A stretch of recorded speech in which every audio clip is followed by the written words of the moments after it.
ప్రస్తుతం మనతో పాటు ప్రొఫెసర్ డాక్టర్ ముల్లపూడి సత్యనారాయణ గారు ఉన్నారు. నమస్కారం సార్. నమస్కారం ప్రియాంక. సార్, హంపి గోవింద సరస్వతి స్వామీజీ గారు ఎప్పుడు చూసినా కానీ ఒక కాంట్రవర్షియల్ వీడియోతోనే బయటకు వస్తూ ఉంటారు. అంటే ఒక గురువుగా ఒక స్టేజ్ లో ఉన్న వాళ్ళు చాలా ఆధ్యాత్మిక పరంగా కానీ లేకపోతే గనక ఎలా అంటే చాలా కామ్ గా ఉంటూ ఉంటారు. అసలు వాళ్ళకంటూ కోపం అనేది రాదు, అగ్రెసివ్ గా ఉండరు.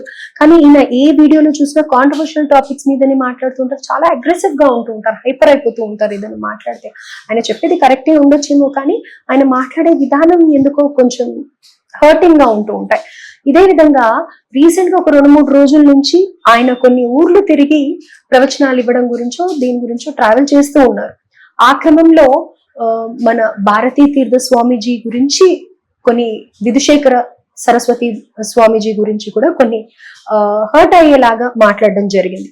అయితే ముఖ్యంగా చెప్పుకోవాల్సింది ఏంటంటే భారతీ తీర్థ స్వామీజీ ఉన్న తర్వాత విధుశేఖర స్వామీజీకి జగద్గురువు అన్న పేరు ఎలా ఇస్తారు అని అనేసి అని అన్నారు. అది నిజంగా అంటే అలా ఇవ్వకూడదా? దీని వెనకాల ఉన్న మర్మం ఏంటి అనేది మా ప్రేక్షకుల కోసం తెలియజేయండి. తప్పకుండా అమ్మా. జగద్గురువు అంటే శ్రీకృష్ణ పరమాత్మ ఉన్నాడు, ఆయన జగద్గురువు అన్నాం. అంటే జగత్తుకు అంతటికీ పనికొచ్చేటటువంటి విషయాలు చెప్పేవాళ్ళు, జనరంజకంగా చెప్పేటటువంటి వాళ్ళు, మీమాంస, వేదాంతము, వ్యాకరణము, వేదాలు ఇవన్నీ చదవాల. అండ్ ఇంపార్షియల్ గా ఉండాల, పక్షపాత రహితంగా ఉండాల, వివాదాలకు అతీతంగా ఉండాల, ఇలా పొలిటికల్ ఇంటర్ఫియరెన్స్ ఉండకూడదు. ఇలా అనేకమైనటువంటి క్వాలిటీస్ ని మనము చెప్తాం జగద్గురు తత్వానికి. ఈ కాలంలో ఎవరికి పడితే వాళ్ళే సద్గురువులని, జగద్గురువులని, సిద్ధగురువులని ప్రకటించుకుంటున్నారు. కానీ ఆది పరంపరలో జగద్గురువు ఆది శంకరాచార్యులు వారు చతురామ్నాయ పీఠాలు పెట్టారు. ఆ చతురామ్నాయ పీఠాలలో జగద్గురువు ఆది శంకరాచార్యులు వారు స్వయంగా వెలిసి, స్వయంగా పీఠాధిపతిగా ఉండి, జగద్గురువుగా ఉండి ఆ పరంపరను కొనసాగిస్తూ వచ్చింది ఒక్క శృంగేరి పీఠమే. కంచకామకోటి పీఠం వాళ్ళు వాళ్ళకి క్లెయిమ్ చేసుకుంటారు. ఎలాగంటే శంకరాచార్యులు వారు లాస్ట్ డేస్ లో అక్కడ ఉన్నారు, అంతేగాని శంకరాచార్యులు వారు ప్రతిష్ఠించింది కాదు. But still then we are respecting. ఎందుకంటే అక్కడ చంద్రశేఖరానంద సరస్వతి వారు, చంద్రశేఖర సరస్వతి స్వాముల వారు నడిచే దైవంగా మనం ఒప్పుకున్నాం. అటువంటి ఈ యొక్క దక్షిణామ్నాయ పీఠంలో శృంగేరిలో కొన్ని ఎథిక్స్ ఫాలో అవుతారు. ఎందుకంటే భారతీ తీర్థ స్వాముల వారు డైరెక్ట్ నా గురువు. విధుశేఖరేంద్ర సరస్వతి స్వాముల వారు ఫాదరు టీటీడీలో గోవిందరాజుల దేవస్థానంలో అక్కడ టీటీడీలో వేద పండితులుగా ఉన్నప్పటి నుంచి కూడా మేము ఆయన దగ్గర వేదం నేర్చుకున్నాం.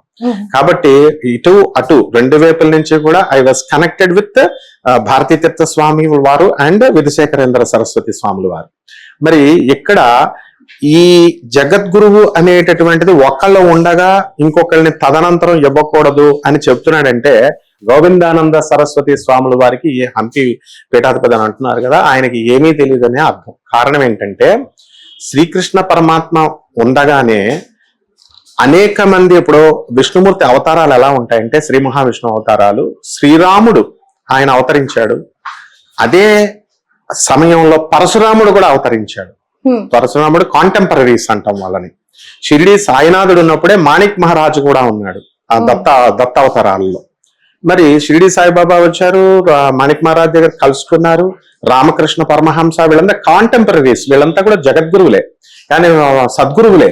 కాబట్టి ఒక్కళ్ళు జగద్గురువులుగా భారతీ తీర్థ స్వాముల వారు శృంగేరిని పీఠాధిపతిగా ఉన్నప్పుడు విధుశేఖరేంద్ర సరస్వతి స్వాముల వారిని జగద్గురువులు అనకూడదని చెప్పాడంటే అతనికి ఏమీ తెలియనట్టే లెక్క.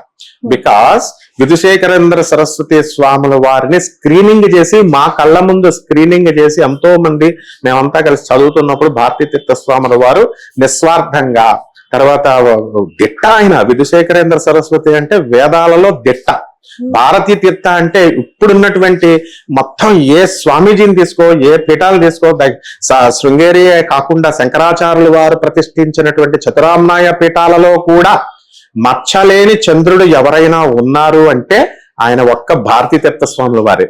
అంటే పేద గొప్ప అన్న భేదాలు లేకుండా, తర్వాత ఇతను పండితుడు ఇతడు పామరుడు అనే భేదాలు లేకుండా, ఆయన మామూలు కామన్ మ్యాన్ కూడా ఎంతో ఓపికతో, పేషెన్స్ తో ఆయన ప్రతి దాన్ని కూడా స్టూడెంట్స్ అడిగే ప్రతి డౌట్, భక్తులు అడిగే ప్రతి చిన్న అంశాన్ని, చిన్న డౌట్ ని కూడా అంత క్లియర్ గా చెప్పగలిగే ఒకే ఒక్క స్వామీజీ భారతీ తీర్థ స్వాముల వారు.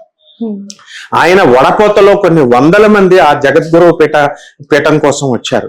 పీఠం కోసం వచ్చినప్పుడు ఆయన జగద్గురువుల భగవద్ ఆదేశం, అది ఆదిశంకరుల ఆదేశం, జగద్గురువు ఆదిశంకర్లు ఆయన సెలెక్ట్ చేస్తేనే మనకి ఈయన విధుశేఖరేంద్ర సరస్వతి స్వాముల వారు జగద్గురువులుగా ఈయన అపాయింట్ చేసుకున్నారు. ఓం సర్వ చైతన్య రూపాం తాం ఆద్యాం విద్యాం చ ధీమహి బుద్ధిం యోన ప్రచోదయాత్. ఆ తల్లి, ఆ జగన్మాత అయినటువంటి శారదాదేవి, సర్వ విద్యలకి, ఖాది విద్యలకి అధిష్టాత్ర అయినటువంటి ఆ జగన్మాత ప్రేరణ లేకుండా ఏది జరగదు. కాబట్టి ఆ భారతీ తీర్థ స్వాముల వారు ఉండగా ఎట్టి పరిస్థితుల్లో కూడా ఆయన్ని పిలవచ్చు జగద్గురువుగా. ఎందుకనంటే ఈయన్ని విధుశేఖరేంద్ర సరస్వతిని. Because I will give you an example. ఇప్పుడు భారతదేశంలో మనకి 29 రాష్ట్రాలు ఉన్నాయి. 29 రాష్ట్రాలలో మనము ఏం చేస్తున్నాము, ఒక్కొక్క రాష్ట్రానికి ఒక్కొక్క ముఖ్యమంత్రిని పెట్టాం. ప్రతి ఒక్కరిని ఒక్కొక్క ముఖ్యమంత్రి అంటాం. ముఖ్యమంత్రి పోస్ట్ ఒకటే ఉండాలని ఏం లేదు. ఇదేం పొలిటికల్ సిస్టమ్ కాదు. ముఖ్యమంత్రి ఉండి తర్వాత డిప్యూటీ సీఎం అనాలని. అతనికి తెలియదు ఏంటంటే, మామూలుగా ఒక ఆర్గనైజేషన్, ఒక ట్రస్ట్ కానీ, ఒక సంస్థ కానీ మనం రిజిస్టర్ చేసినప్పుడు దాంట్లో ప్రెసిడెంట్ అనేవాడు ఒకడే ఉంటాడు, వైస్ ప్రెసిడెంట్లు 2-3 పెట్టుకోవచ్చు, ట్రెజరర్ అనేవాడు ఒకడే ఉంటాడు. ఆ తర్వాత మళ్ళీ జాయింట్ సెక్రటరీస్ ఎంతమంది పెట్టుకోవచ్చు, జనరల్ సెక్రటరీ ఒకరే ఉండాలి. ఇలా మెంబర్స్ ఒక 5 ఎంతమందినన్నా పెట్టుకోవచ్చు. ఆ విధంగా శృంగేరి మఠానికి అసలు ఆయన 2 జగద్గురువుల ఉండొచ్చు అనేటటువంటి ఇంగిత జ్ఞానం కూడా అతనికి, ఆయన గోవిందానంద సరస్వతికి లేదు. ఎందుకనంటే సాక్షాత్తు తదనంతరం కాదు అక్కడ ఉన్నది, ప్యారలల్ గా. ఇప్పుడు చీఫ్ జస్టిస్ ఉంటారు, చీఫ్ జస్టిస్ ఉండగా acting chief justice, police commissioner office లో కమిషనర్ ఆఫ్ పోలీస్ ఉన్నాడు, అడిషనల్ కమిషనర్ ఆఫ్ పోలీసులు ఉంటారు, డీజీపీలు ఉంటారు. వాళ్ళ ర్యాంక్ అంతా ఒకటే. డీజీపీ, అడిషనల్ డీజీపీ అని 4-5 ఉంటారు. అందులోనే కమిషనర్ ఆఫ్ పోలీస్ ఉంటుంది. నేను coming to the point, police commissioner office లో సిపి, మనకి law and order, CP administration, CP accounts, ఇట్లాగా అన్ని డిపార్ట్మెంట్స్ ఒకే సిపి, కానీ ఇన్ని డిపార్ట్మెంట్స్ చూస్తారు. ఆ విధంగా జగద్గురువులైనటువంటి భారతీ తీర్థ స్వాముల వారు ఆయన కొన్ని పోర్ట్ఫోలియోస్ తీసుకొని, కొన్ని డిపార్ట్మెంట్స్ ని తీసుకొని, ఎథిక్స్, తర్వాత స్టూడెంట్ దీనికి ఎలాగైతే విభాగాలు ఉన్నాయో, భక్తుల్లో విభాగాలు అంటే రిమూవింగ్ ఆఫ్ ఇగ్నోరెన్స్ ని తీసేయడము, imparting of correct knowledge, absolute knowledge, truth knowledge, truth exact గా అబ్సల్యూట్ గా చెప్పేటటువంటి కొన్ని డిపార్ట్మెంట్స్ ని, అవి ఇంటర్నల్ ఆబ్జెక్ట్స్, అవి మాకు తెలుసు. శృంగేరి పీఠాధిపతులు వాళ్ళ ఆర్గనైజేషన్ కి అందులో ఇంటర్నల్ పార్ట్. అదేం తెలుసుకోకుండా జగద్గురువులు ఒకళ్ళే ఉండాలా, ఇతను ఆయన ఉండగా ఆయన ఉంటాడంటే, అసలు వీళ్ళు అతను ఏం చదువుకున్నాడు అసలు? ఫస్ట్ వివాదాలకి అతీతంగా ఎప్పుడైనా సరే పొలిటికల్ ఇంటర్వ్యూస్, ఆయన సీఎం అవ్వచ్చు, పిఎం అవ్వచ్చు, వేరే దేశం ప్రెసిడెంట్స్, ఎంతో మంది నా కళ్ళ ముందు భారతీ తీర్థ స్వాముల వారి దగ్గరికి వస్తే ఆయన సేమ్ వాల్యూ ఇస్తాడు. ఇప్పుడు ఉన్నటువంటి కామన్ మ్యాన్ కి ఎంత వాల్యూ ఇస్తాడు అంతే ఇస్తాడు. వీళ్ళు వచ్చారు కదా అని చెప్పేసి, సీఎంలు వచ్చారు కదా, పిఎంలు వచ్చారు కదా అని వాళ్ళకి కుర్చీలు వేయడాలు ఇలాంటివి ఇచ్చారు. మిగతా వాళ్ళు వెళ్ళి ముద్దులు పెట్టుకోవడాలు, జగన్ వస్తే వేరే స్వరూపానంద సరస్వతి ఉన్నాడు, వెళ్ళడాలు, ముద్దులు పెట్టుకోవడాలు, తర్వాత కూర్చోడాలు, ఇలాంటివి మా గురువు గారు అయినటువంటి భారతీ తీర్థ స్వాముల వారు ఎన్నటికి ఎంటర్టైన్ చేయరు. అలాగే అదే అడుగు జాడలలో విధుశేఖరేంద్ర సరస్వతి స్వాముల వారు ఖచ్చితంగా అవే అడుగుజాడలో ఫుట్ పాత్స్ లో భారతీ తీర్థ ఎలా అయితే చేశారో వాళ్ళ గురువు గారు కాబట్టి అట్లాగే చేస్తున్నారు. సార్, ఇక్కడ ఒక చిన్న డౌట్, ఈ జగద్గురువులని కానీ లేకపోతే వారి పేరు ముందరుకుండే కొన్ని ప్రముఖ నేమ్స్ ఏవైతే ఉంటాయో అది వాళ్ళుగా పెట్టుకుంటారా, లేకపోతే భక్తులు పెడతారా, లేకపోతే ఇంకెవరన్నా ఇది అసోసియేషన్ కానీ ఏదన్నా ఉంటుందా, అలా పెడతారా, ఎలా వస్తుందంటారా? ఎవరు పెట్టుకోకూడదు అసలు. ఇది శృంగేరికి ఒక్కదానికే జగద్గురు అనే బిరుదు ఉంటుంది. ఎలా అంటే, ఇప్పుడు జగద్గురు ఆదిశంకరాచార్యుల వారికి ఎవరిచ్చారు బిరుదు? ఆయన జగద్గురు అని పెట్టుకోలేదు. ఆయన అప్పుడు మతాలు 64 మతాలు విలయతాండవం చేస్తుంటే, వామాచార, కౌలాచార, కాపాలిక రకరకాల విధానాలు చేస్తుంటే, ఆయన మోనార్క్ లాగా డిక్టేట్ చేసి, మీరు ఇది cancel, I'm condemning it, I'm abolishing this అని చెప్పేసి 1000 రూపాయల నోట్లు రద్దు చేసేసినట్టు ఆయన ఏం రద్దు చేయలా.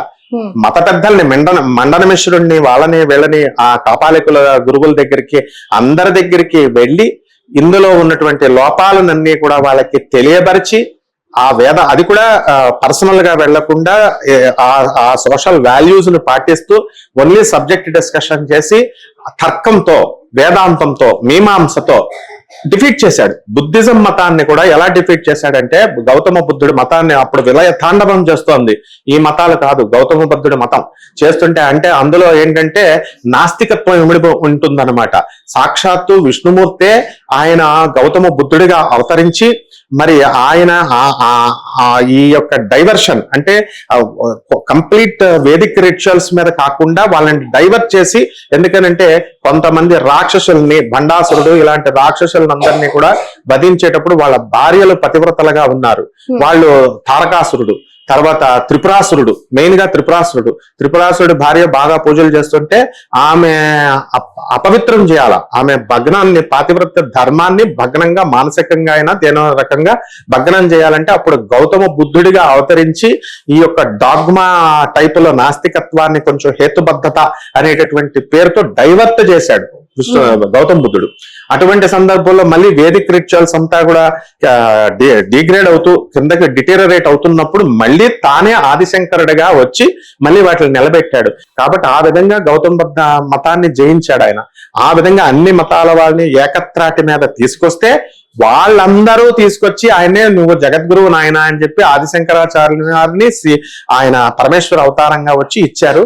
ఆ తర్వాత సర్వజ్ఞ పీఠం అది ఇచ్చారని అంటారు ప్రజలు ఏమిటి, వాళ్ళందరూ సరస్వతీదేవి కూడా ఆ సర్వజ్ఞ పీఠం మీద ఎక్కుతుంటే ఆమె ఆహ్వానించి టెస్ట్ చేసి క్వాలిఫై చేయొచ్చు. ఇప్పుడు మనకి ఐపీఎస్ ఎగ్జామ్స్, ఐఏఎస్ ఎగ్జామ్స్ ఎలా క్వాలిఫై చేసి ఎక్కిచ్చారో ఆ విధంగా జగద్గురు పదాన్ని ఆ సింహాసనానికి ఆయన్ని ఎక్కిచ్చారు. మరి అటువంటి పీఠానికి అలా వరుసలో వెళుతూ ఉండగా 37, 38 పీఠాధిపతుల కింద పరంపర కొనసాగుతూ ఉంటుంది. 36 అట్లా అభినవ స్వాముల వారు వీళ్ళంతా కూడా. సో ఆ విధంగా వచ్చినటువంటి పరంపరలో వాళ్ళకి అది పరంపరగా వస్తుంది. ఇప్పుడు ప్రైమ్ మినిస్టర్ పోస్ట్ ఉంది ఇండియాకి, దానికి పోటీ చేసి ఎవరు గెలిస్తే వాళ్ళు ప్రైమ్ మినిస్టర్ అని అంటారు, వేరే వాళ్ళు ఇవ్వక్కర్లేదు. అలాగా శృంగేరి మఠానికి జగద్గురువులుగా భారతీ తీర్థ స్వామిని కూడా అనొచ్చు, అలాగే విధుశేఖరేంద్ర సరస్వతి స్వాముల వారిని అనొచ్చు. ఇంకొకళ్ళు ఎవరైనా వచ్చి మళ్ళీ ఆ పీఠానికి మన విధుశేఖరేంద్ర స్వాముల వారు తదనంతరం ఎవరినైనా పెడితే ఆయన్ని కూడా వాళ్ళు అనొచ్చు. అదే గణపతి సచ్చిదానంద స్వామి వారి ఆశ్రమంలో అలా అనడానికి లేదు. ఎందుకనంటే ఆయన గణపతి సచ్చిదానంద స్వాముల వారు ఉత్తరాధికారిగా ఇప్పుడున్నటువంటి స్వామి చిన్నాయన్ని బాలస్వామి అని అంటాం అనమాట. విజయేంద్ర సరస్వతి పెద్ద ఆయన గణపతి సచ్చిదానంద స్వామి పరమ పూజ్యం మన గురుదేవులని అంటాము, విజయానంద అవధూత. సో ఈ విధంగా శృంగేరి ఇస్ ఎంటైర్లీ డిఫరెంట్. ఎవ్వరూ కూడా వేలు పెట్టడానికి కానీ చూపించడానికి కూడా వాళ్ళకి అర్హత కూడా ఉండదు.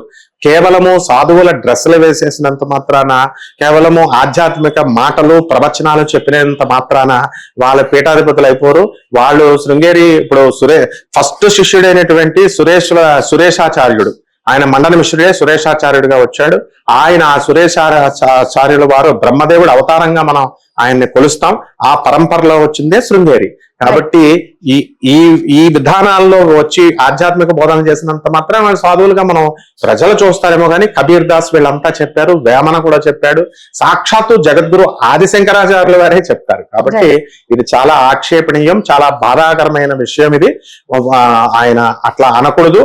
ఆయన ఎందుకంటే ఒక ట్రస్ట్ కి అది చిన్నదైనా పెద్దదైనా తన గౌరవాన్ని నిలబెట్టుకోవాలంటే మామూలు వాళ్ళని దొంగ వాళ్ళని అనాల. సద్గురువులు లేకపోతే సిద్ధ గురువులు, తర్వాత జగద్గురువులు, నడిచే దైవాలని వేరే వాళ్ళు ఉన్నారు గ్యాంగ్, ఆ గ్యాంగ్ అనాలి తప్ప ఎట్టి పరిస్థితుల్లో భారతీ తీర్థ ఆయన కాలి గోటికి కూడా వీళ్ళు పనికిరారన్నమాట. ఐ డేర్లీ సే. ఎందుకనంటే భారతీ తీర్థ స్వాముల వారు కానీ విధుశేఖరేంద్ర సరస్వతి స్వాముల వారు కానీ వాళ్ళు వెరీ ట్రాన్స్పరెంట్, వెరీ ట్రాన్స్పరెంట్.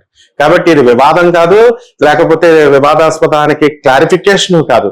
మనం ప్రజలు తెలుసుకోవాలా మన యొక్క అర్హత ఏమిటి, అంతే అవేర్నెస్ కోసమే.